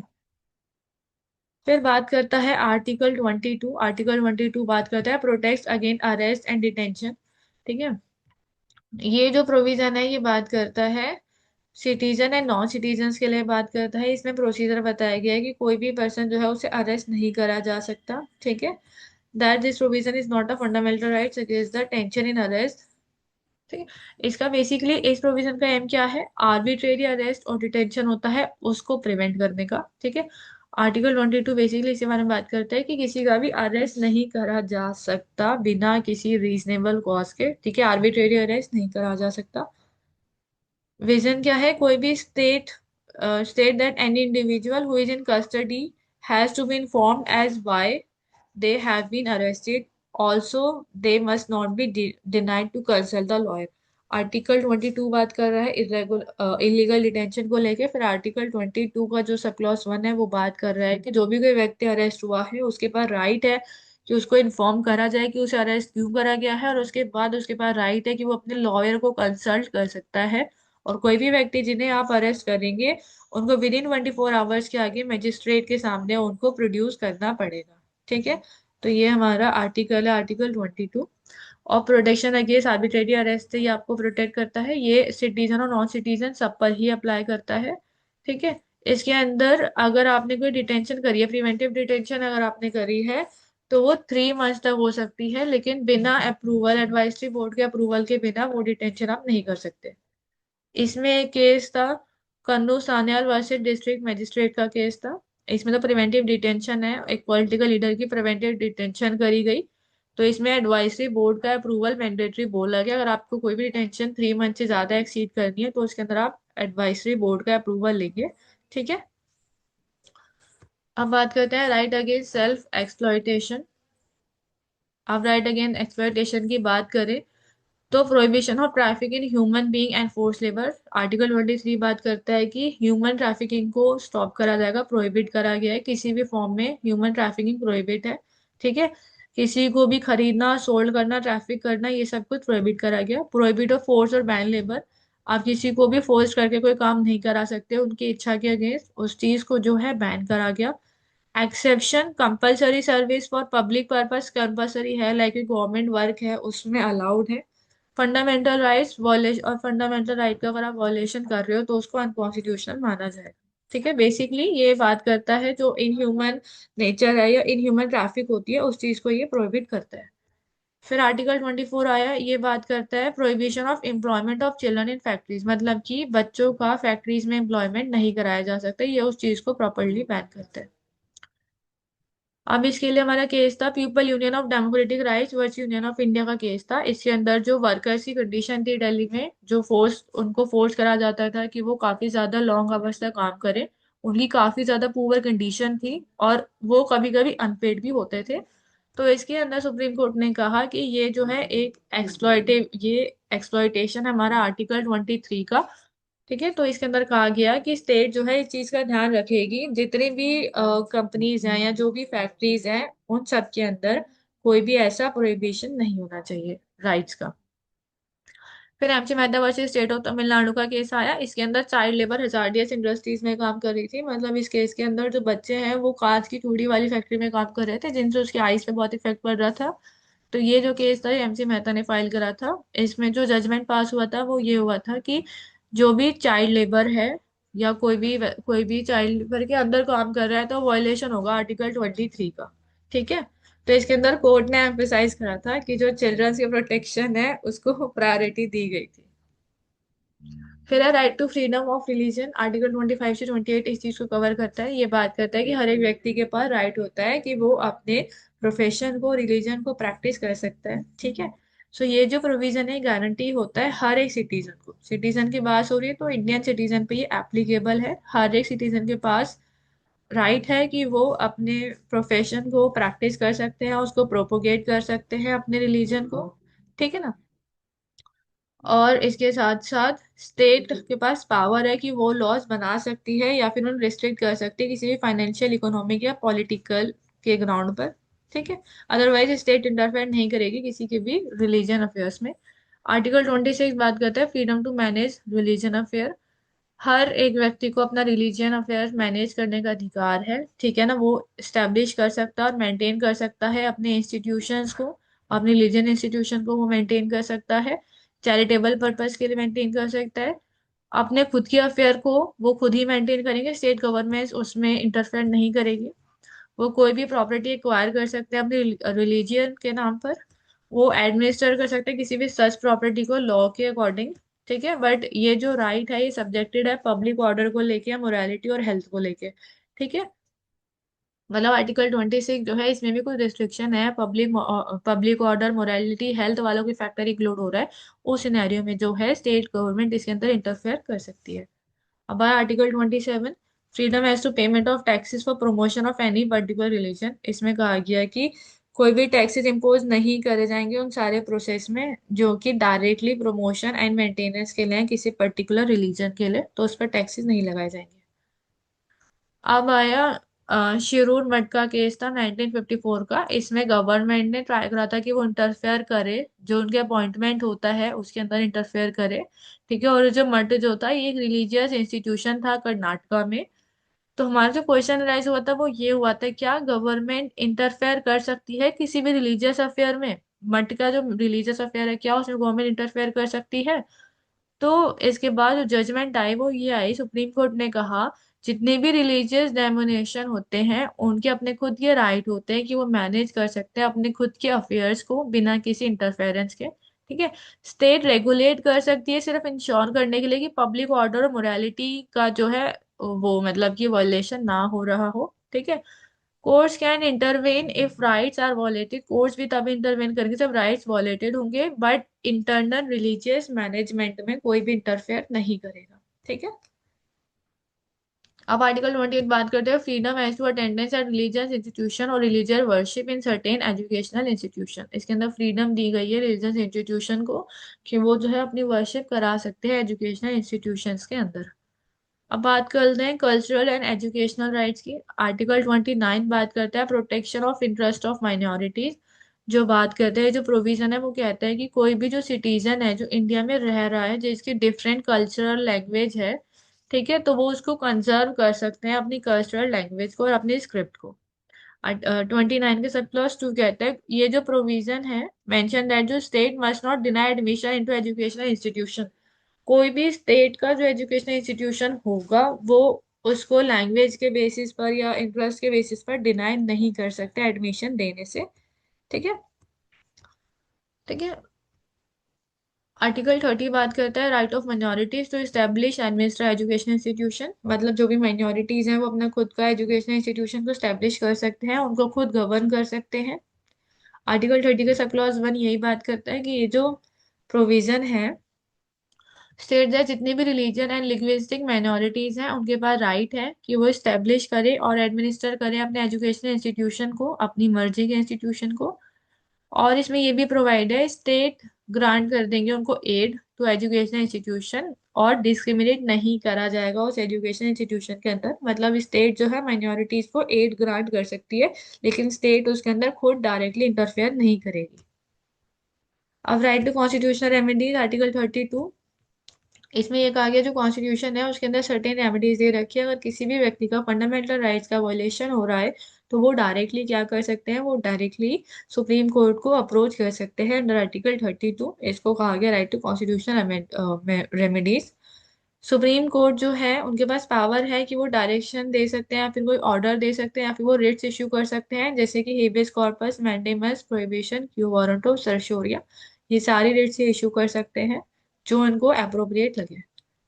हेबियस कॉर्पस क्या होती है? इशू ये कोर्ट इशू करता है टू प्रोड्यूस द पर्सन, मतलब कि बॉडी को प्रोड्यूस करने के लिए स्पेसिफिक टाइम पीरियड के लिए, तो हेबियस कॉर्पस की रिट इशू करती है अगर कोई भी व्यक्ति डिटेन है, ठीक है, किसी भी पुलिस कस्टडी में, तो उस केस में हेबियस कॉर्पस को इशू करा जाता है जिसमें डायरेक्ट करा जाता है कि सामने वाले व्यक्ति को प्रोड्यूस करा जाए कोर्ट के सामने। सरशोरिया ये एक रिट ऑफ सरशोरिया होती है जो ऑर्डर करती है लोअर कोर्ट को कि वो अपने जो रिकॉर्ड है वो हायर कोर्ट को दे रिव्यू करने के लिए। ठीक है, सरशोरिया इस रिट के थ्रू लोअर कोर्ट से अपना जो केस है या फाइल है अपने पास मंगवा सकती है। प्रोहिबिशन मतलब कि जब वो प्रिवेंट कर देती है इन्फीरियर कोर्ट या किसी भी ट्रिब्यूनल को कि वो इससे ज्यादा जुरिस्डिक्शन नहीं दे सकते, उनको प्रोहिबिट, उनको रोक देना, वो होता है हमारा प्रोहिबिशन। मैंडेमस की बात करें, ये तब होते हैं जो भी लोग डायरेक्ट पब्लिक ऑफिशियल होते हैं, अगर वो अपनी ड्यूटी नहीं सही से कर रहे हैं तो उस केस में ये मैंडेमस इशू जो है मैंडेमस रिट को इशू करा जाता है।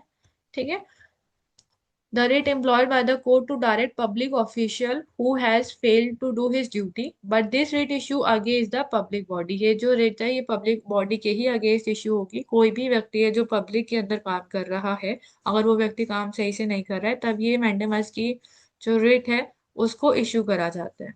ठीक है, द अफजल क्यू वारंटो, ये जो रेट ऑफ क्यू वारंटो है ये इशू करी जाती है अगेंस्ट अ पर्सन जिसने कोई भी पब्लिक ऑफिस खोल रखा हो या फिर कोई गवर्नमेंट प्रिविलेज को एंजॉय कर रहा हो, तो उसके अगेंस्ट क्यू वारंटो इशू करी जाती है।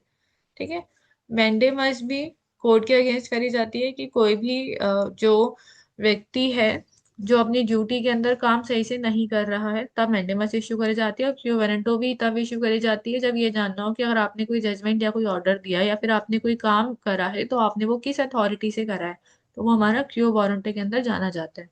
ठीक है। अब बात करें फंडामेंटल ड्यूटीज की, तो कॉन्स्टिट्यूशन के पार्ट 4A के अंदर फंडामेंटल ड्यूटीज दे रखी हैं, जो कि आर्टिकल 51A के अंदर है। जो हमारी फंडामेंटल ड्यूटीज हैं वो हमारा 42 अमेंडमेंट 1976 के थ्रू ऐड हुई थी चैप्टर 4A के अंदर। ठीक है। इसके अंदर हमारी 10 फंडामेंटल ड्यूटीज हैं।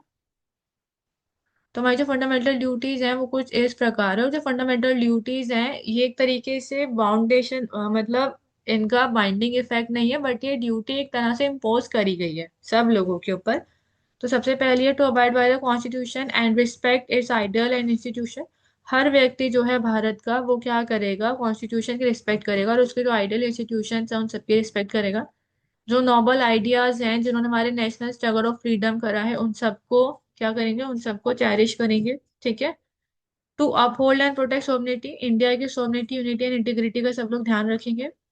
जब जरूरत पड़ेगी इंडिया को डिफेंड करने की तो सब लोग जो है इंडिया को डिफेंड करेंगे, अपनी सर्विस जो नेशनल सर्विस करेंगे, अपने आप को रेंडर करेंगे नेशनल सर्विस के लिए।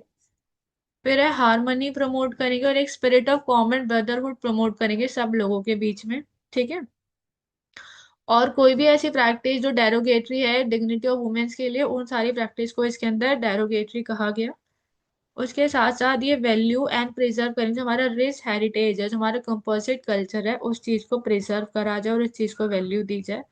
उसके साथ साथ प्रोटेक्ट एंड इम्प्रूव करेंगे हमारे इन्वायरमेंट को, जैसे हमारे फॉरेस्ट लेक रिवर, इन सबको प्रोटेक्ट और इम्प्रूव करना भी क्या है, सिटीजन्स की ड्यूटी है। तो ये कुछ ड्यूटीज हैं जो हमारे कॉन्स्टिट्यूशन ने लगाई है। साइंटिफिक टेम्पर ह्यूमनिज्म को डेवलप करेंगे। ठीक है ना, मतलब जो साइंटिफिकली ग्रोथ करेंगे इंडिया के अंदर उस चीज को आगे बढ़ाएंगे। सेफ गार्ड करेंगे पब्लिक प्रॉपर्टी का। ठीक है। और ये देखिए कि वॉयलेंस ना हो, उस चीज का ध्यान रखेंगे। Strive towards the excellence in all stairs, her stairs में एक्सीलेंस की तरफ जाएंगे। ठीक है। कोई भी कलेक्टिव एक्टिविटीज हो या फिर इंडिविजुअल एक्टिविटी हो, ऐसा ध्यान रखा जाए कि हायर लेवल अचीव करा जाए, सो दैट इंडिया के अंदर इम्प्रूवमेंट्स हो सके। तो ये हर एक व्यक्ति की ड्यूटी है। उसके बाद 86 अमेंडमेंट 2002 के बाद पहले हमारे पास 10 फंडामेंटल ड्यूटीज हुआ करती थी। फिर एक और ऐड कर दी गई जिसके अंदर ये कहा गया जो भी पेरेंट्स या गार्जियन है वो हर एक बच्चे को एजुकेशन की अपॉर्चुनिटी देंगे। 6 साल से 14 ईयर्स तक के जो बच्चे हैं उनको एजुकेशनल अपॉर्चुनिटी दी जाएगी, जो कि हमारा फंडामेंटल राइट भी है। ठीक है। अब बात करते हैं directive principle of state policy की। जो हमारे directive principle of state policies हैं आर्टिकल 36 से 51 के अंदर दिए गए हैं, part 4 of the Indian constitution. ठीक है। जो directive principle principle of state policy है ये क्या है, बेसिकली हमने इसे आयरलैंड से अडॉप्ट करा है। ठीक है। अब ये क्यों लाया गया, ये बेसिकली एक इंस्ट्रूमेंट ऑफ इंस्ट्रक्शन है जो कि एनिमरेटेड हमारा गवर्नमेंट ऑफ इंडिया एक्ट 1935 में। लेकिन ये बेसिकली इसलिए लाया गया था ताकि गवर्नमेंट को गाइडलाइंस दी जाए कि किस तरह से गवर्नमेंट जो है काम करेगी। ये लॉफुल इन्फोर्सेबल नहीं है, बस एक तरीके की रूल्स हैं जो कि स्टेट को ध्यान रख के, इन सारी चीजों को ध्यान रख के जो है काम करना है। ये एक तरीके की पॉलिसीज है, बट ये इन्फोर्सेबल नहीं है, ये एक तरह की गाइडलाइंस है। ठीक है। आर्टिकल 36 बात करता है स्टेट की। तो स्टेट वही है जो हमारा आर्टिकल 12 में दे रखा है, मतलब कि government of India, parliament of India, government of each state, legislature of each state, local authorities, ये सब चीजें हमारी स्टेट की डेफिनेशन के अंदर आती हैं। ठीक है। फिर बात करते हैं आर्टिकल 37 की, जो ये बात करता है कि डीपीएसपी डायरेक्टली इन्फोर्सेबल नहीं है किसी भी कोर्ट में। ठीक है। 38 बात करता है social and political economic justice, जो भी सिटीजन्स हैं उन सबको सोशल पॉलिटिकल और इकोनॉमिक जस्टिस दिया जाए। आर्टिकल 39 बात करता है प्रिंसिपल्स ऑफ पॉलिसी, इस पॉलिसी के कुछ प्रिंसिपल हैं कि जो गवर्नमेंट है वो पॉलिसीज बनाए कुछ ऑब्जेक्ट्स के लिए, जैसे कि मैन एंड वुमेन को एडुकेट राइट्स दिए जाएं लिवलीहुड के, ओनरशिप एंड कंट्रोल दी जाए लोगों को ओवर मटेरियल रिसोर्सेज के ऊपर, ओवरशिप एंड कंट्रोल दी जाए। ठीक है। कोई भी डिस्क्रिमिनेशन नहीं करा जाए किसी भी ग्राउंड पर किसी भी पर्सन को। No person can force to enter any profession which is not suitable for them, कोई भी व्यक्ति को फोर्स ना करा जाए कि वो किसी प्रोफेशन को ज्वाइन करे जो उनके लिए सुटेबल नहीं है। चिल्ड्रन को अपॉर्चुनिटी दी जाए एजुकेशन की, उनको सारी फैसिलिटी दी जाए एजुकेशन की, हेल्थ की, ताकि उनको एक पॉजिटिव इन्वायरमेंट मिल सके। तो ये स्टेट की ड्यूटी है, ये कुछ चीज़ों को इन्फोर्स कराए। फ्री लीगल एड, स्टेट की ड्यूटी है कि उन्हें फ्री लीगल एड दिया जाए। जो भी लोग एडवोकेट्स हायर नहीं कर सकते या उनकी ऐसी कैपेसिटी नहीं है तो उनको फ्री लीगल एड प्रोवाइड करी जाए। 41 कहता है कि गवर्नमेंट की ड्यूटी है कि वो वेलफेयर करे, मतलब जो भी हमारे सिटीजन्स हैं उन सबका वेलफेयर करे, वेलफेयर स्कीम्स चलाए जिनसे लोगों को बेनिफिट हो सके। आर्टिकल 42 कहता है कि वो सिक्योर करेंगे just and human work and maternity relief को सिक्योर करेगा आर्टिकल 42। ऐसा है, स्टेट गवर्नमेंट के ऊपर एक ड्यूटी है कि मेटर्निटी रिलीफ को लेके, ह्यूमन वर्क को लेके, ये जो ह्यूमन कंडीशन होती है किसी भी फैक्ट्रीज की, उन सबको ये सिक्योर करे। आर्टिकल 43 बात करता है कि फेयर वेजेस दी जाए और एक decent standard of living maintain करा जाए, तो वो उस हिसाब से ही लॉ बनाएंगे इस चीज का ध्यान रखते हुए। आर्टिकल 44 कहता है न्यूट्रिशन जो है प्रोवाइड कराई जाए, न्यूट्रिशन स्टैंडर्ड जो है प्रोवाइड करा जाए। इसी के सेक्शन के चलते हुए ही, आर्टिकल के चलते हुए जो mid day meal programme start हुआ था वो इसलिए ही स्टार्ट हुआ था ताकि बच्चों के बीच में जो है न्यूट्रिशन प्रोवाइड कराया जा सके। आर्टिकल 48A बात करता है environment and wild life protection की। 49 कहता है जो भी हमारे मॉन्यूमेंट्स एंड ऐसे प्लेसेस हैं उन सब नेशनल इंपॉर्टेंस के, उन सबको जो है एकदम प्रोटेक्ट करके रखा जाए ताकि वो खराब ना हो, उन सबकी मेंटेनेंस और रिपेयरेंस पे ध्यान दिया जाए। आर्टिकल 50 कहता है कि जुडिशरी जो है सेपरेट होगी एग्जीक्यूटिव से। और आर्टिकल 51 कहता है कि जो हमारे इंटरनेशनल पीस एंड सिक्योरिटी के मैटर हैं उन सबको जो है प्रमोट करा जाए। फ्रेंडली रिलेशन बना के रखे जाए नेशंस के बीच में, रिस्पेक्ट बना के रखी जाए नेशंस के बीच में, इस बारे में बात करता है हमारा आर्टिकल 51। अब इसकी इंपॉर्टेंस क्या है डीपीएसपी की? डीपीएसपी कवर हमारे 36 to 51 तक होता है, fourth of the Indian constitution part fourth में। ये प्रमोट करता है प्रोटेक्शन के लिए वुमेन्स, मतलब वुमेन्स के लिए, कंट्री इन्वायरमेंट कंजर्वेशन, इन सारी चीजों के लिए प्रोटेक्शन जो है इम्पोज करता है। और इसके पास पावर है यूनिफॉर्म सिविल कोड की, ठीक है। और इसका ये भी एम है कि वेलफेयर ऑफ द स्टेट को अचीव करा जाए। और non justiciable they just provide the guidelines, ये जो है हमारी डीपीएसपी है ये जस्ट गाइडलाइंस है गवर्नमेंट के लिए कि वो किस तरह से कंट्री के अंदर काम करेंगे, लेकिन ये इन्फोर्सेबल नहीं है, ठीक है। आई होप आप लोग को समझ आया हो। अब बात करते हैं प्रीवियस ईयर के क्वेश्चन पेपर की। तो इसके अंदर हमारे describe the fundamental duties as content in the constitution, ये आप लोग बता देंगे फंडामेंटल ड्यूटीज, ठीक है ना। 51A के अंदर दे रखी है, पहले 10 थी अब 11 हो गई।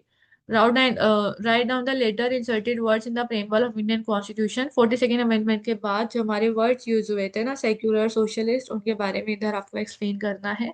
जब आप कोई भी आंसर एक्सप्लेन करते हैं, चलो ये तो 4 नंबर के है तो इसमें तो आप डायरेक्ट भी लिख सकते हो।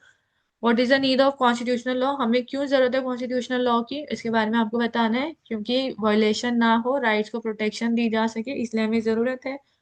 How many freedoms have been provided under 90 article 19, तो इसमें जो भी फ्रीडम हमने पढ़ी है वो आप इसमें मेंशन कर सकते हैं ना, freedom of speech and expression, assemble होना, ट्रेड एंड यूनियंस बनाना, वो सब चीजें।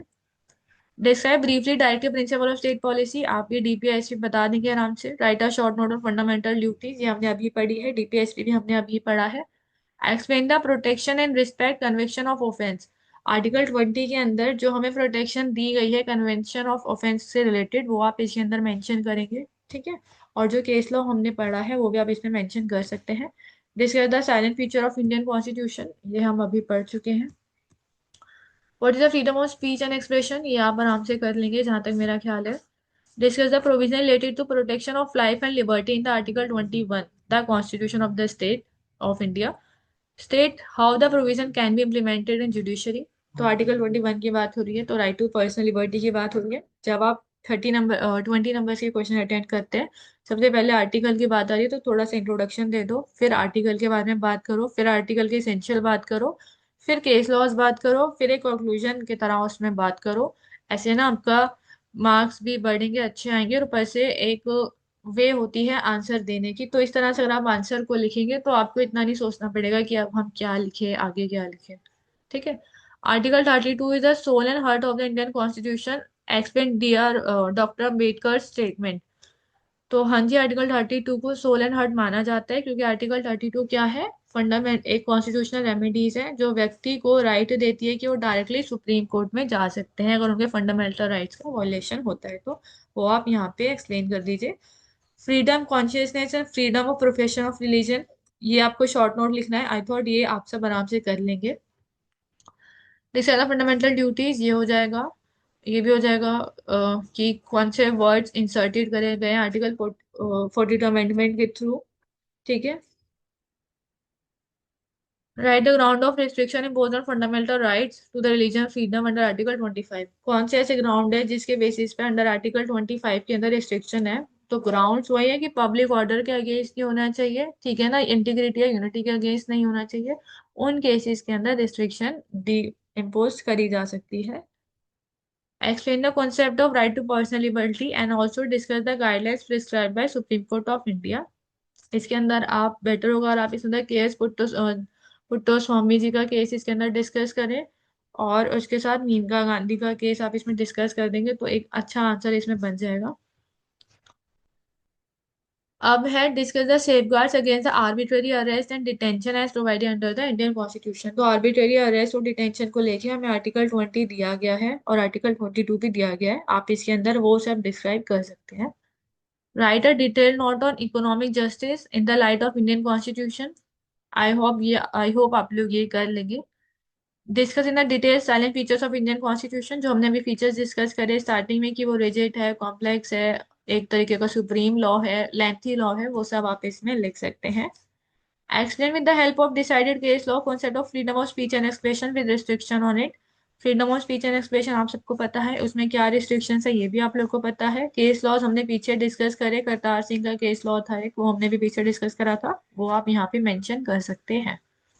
सेक्युलरिज्म के बारे में यहाँ पे आपको डिस्कस करना है, ये भी हो जाएगा। बेसिकली अगर आप देखेंगे अभी तक क्वेश्चन पेपर में तो जितने भी क्वेश्चंस हैं ना वो डायरेक्टली नहीं है, सारे के सारे डिस्कस करने के लिए हैं। जब भी आपको मैटर डिस्कस कर रहे हैं तो जितनी भी आपको नॉलेज है उस टॉपिक से रिलेटेड वो आप वहाँ पे मेंशन कर सकते हैं। ठीक है। तो ये कुछ क्वेश्चन पेपर्स थे प्रीवियस ईयर के जो मैंने यहाँ पे स्क्रीनशॉट लेकर लगाए। आई होप ये सारे आप लोगों के लिए बेनिफिशियल होंगे। And thank you so much students for watching this video. अगर चैनल पर पहली बार आए सो प्लीज़ स्टूडेंट चैनल को सब्सक्राइब कर दीजिए एंड वीडियो को लाइक कर दीजिए और अपने फ्रेंड्स के साथ भी इसको शेयर करना। Thank you so much for watching the video.